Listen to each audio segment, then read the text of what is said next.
Welcome back, everybody. It is a beautiful day in the Arizona desert, if a little bit chilly for me. It was 30 degrees when I got up at 6:30 or 7 this morning, and it is only 55 now at 10 a.m., but at least it's not windy and the sun is out, so it'll be fairly warm out. I believe I now have all the parts to finish this.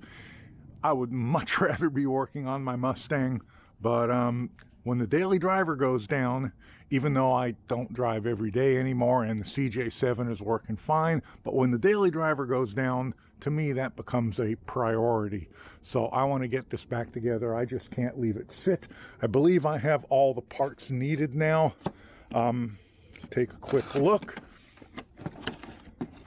Of course, I've had the water pump all along because I had the foresight to order that.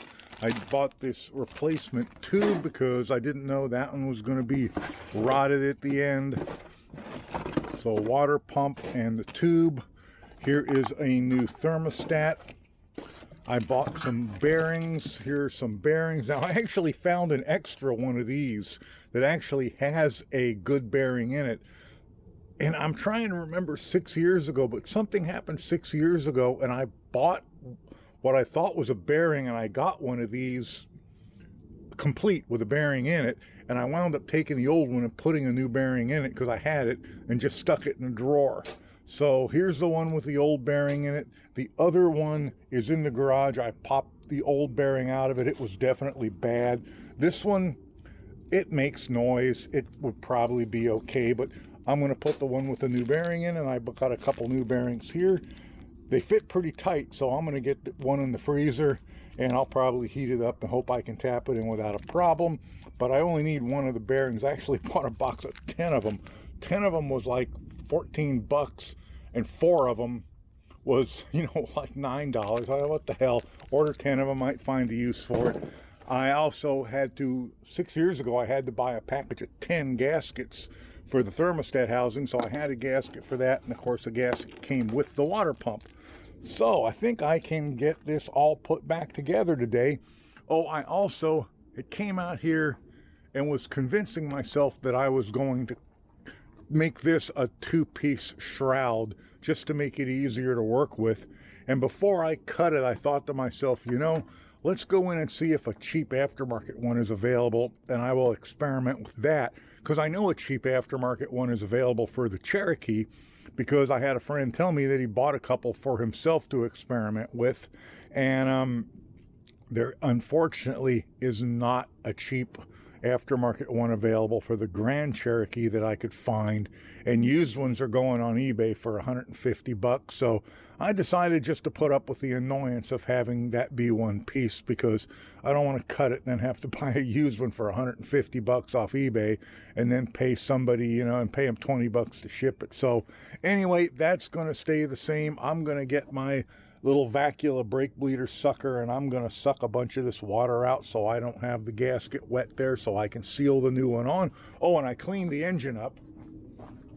In fact, I cleaned the whole vehicle up, but I cleaned the front of the engine up. I don't know if you can tell the difference, but all the grease is off of everything in the front now, and it's looking good. I cleaned the whole engine compartment up. I cleaned the whole outside of the vehicle up, and I tried to suck all that tree debris out of that old dead tree we cut down here a few weeks back, and all the bird crap off of it from the birds that used to roost in that old dead tree. That tree debris, man, that stuff is hard to get out. To get all of that out of like there, I'm probably going to wind up having to pull the cowling off completely, but that's not a job for today, I don't think. But even I got the thermostat housing clean, but you can see I missed some around under there.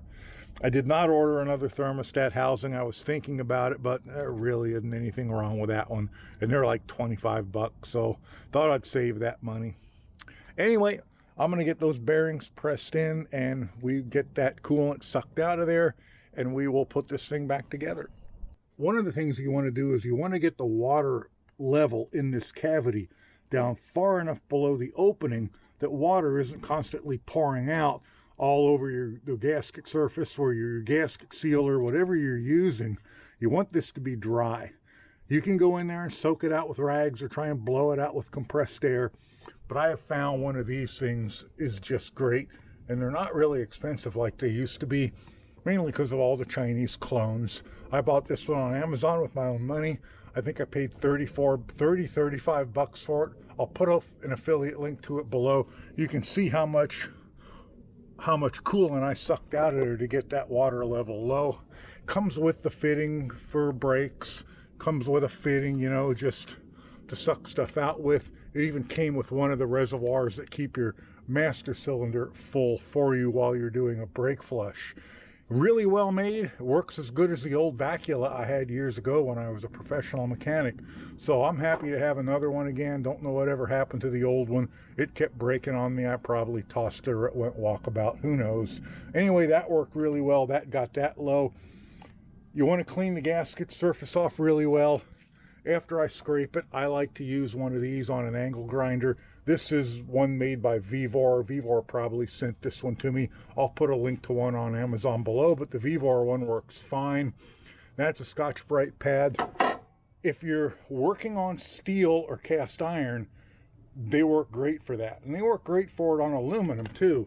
But if you're doing aluminum like this water neck housing, you have to be really, really careful not to linger in one spot, because in days gone by, not here thankfully, because I already know better, but many, many years ago, I wrecked the thermostat housing using one of those because I just ground the aluminum down to the point where it wouldn't seal up anymore.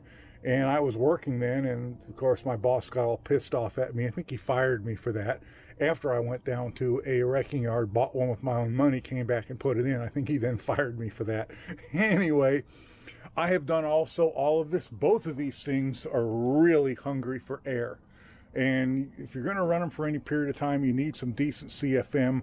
But today I just used that little thing for one job where you're not in a hurry. You know, you just wait and let it charge up a few times. So worked fine for that. And now I think I can get this thing all put back together. Something else I just noticed, these thermostats used to have the orientation marked on them.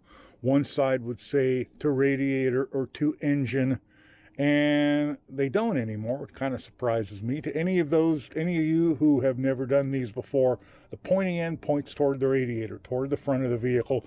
The cylindrical end goes into the engine like that. You put it in wrong, it won't open when it's supposed to. Something to take care of when you're putting these thermostat housings back on, and this applies to all engines, not just the 4.0. Well, something may only apply to the 4.0. Not only does the thermostat go in pointing in toward the radiator, toward the front of the vehicle, but on the 4.0, the thermostat housing gasket has a correct orientation. There's a slot on the side. The round part of that slot goes up toward the temperature sensor. There's also a ledge that the thermostat sits into. If you don't get it in that ledge, you'll tighten it down, the thermostat won't work right, and the whole thing will probably leak. So what I like to do is take my get it that set into that ledge. Then I take my gasket and I get something like Gasket Cinch or High Tack. I got both out here today because I thought I was only going to find one, but I found both of them. I really love Gasket Cinch and High Tack. I put that on the gasket, you let them dry, and I use the gasket to hold the thermostat into that ledge. I get the bolt started back like that where I can still see it. Then I'm going to push it forward and hold it and tighten it with my my cordless ratchet. I have reached the point in the day where my back and my left knee are having a battle to see which one can hurt the most. And I think before a winner is crowned, I am going to call it a day. It's lunchtime anyway. I typically make a big Sunday brunch on Sunday anyway, so it's time to go do that. I think I have everything done now except getting the fan blade and the shroud back in and getting it filled up with coolant, tested.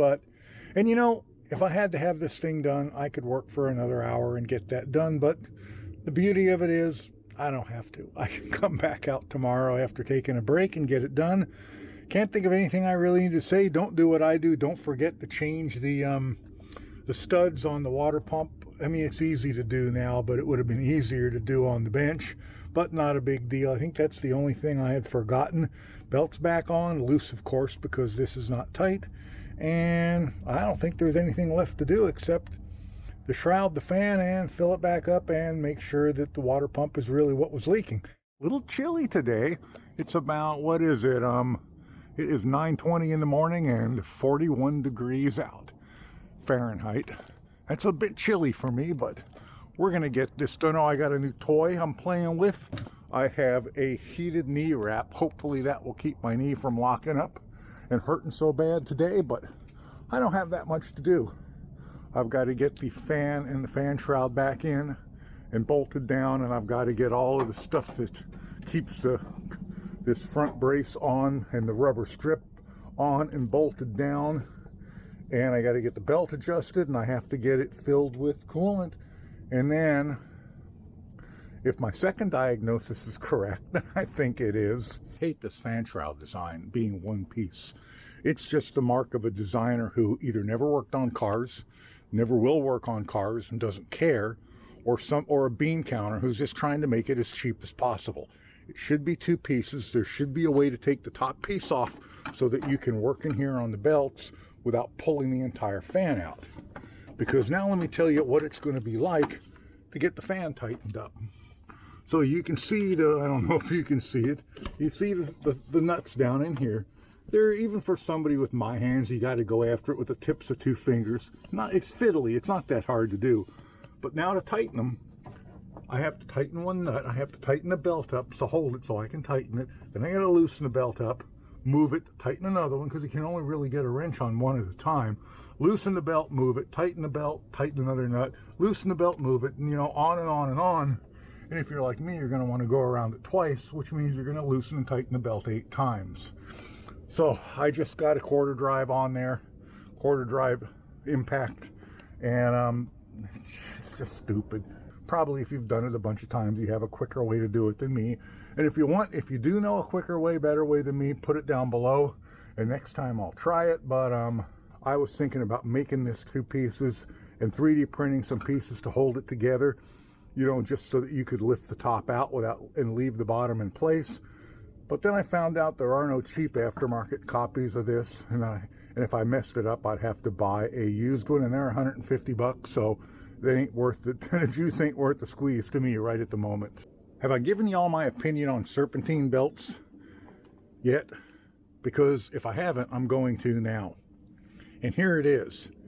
As a mechanical engineer, an automotive engineer, anytime you design a system that requires a mechanic to go out and buy a specific set of specialty tools to loosen and tighten a fucking fan belt that can't be used for anything else, you're a complete and total failure as a designer. And what's up with these? I mean, they need to be 1/2 inch long, 3/4 at the most, and they're 1.5 inches. What do you think, Chrysler just had a whole bunch of those extra ones laying around that long? They wanted to get rid of them, didn't know what else to do with them. Okay, running again. Warmed all the way up to temperature. Topped off. Not seeing any leaks anywhere. And guess we'll find out. Well, good news. It's idling much better. Still cold-blooded, but it always was. Idling much smoother. Heater's blowing hot, and we're not leaking. So, yay me. But anyway, thanks for watching, and I'll catch you guys in the next one. Bye for now.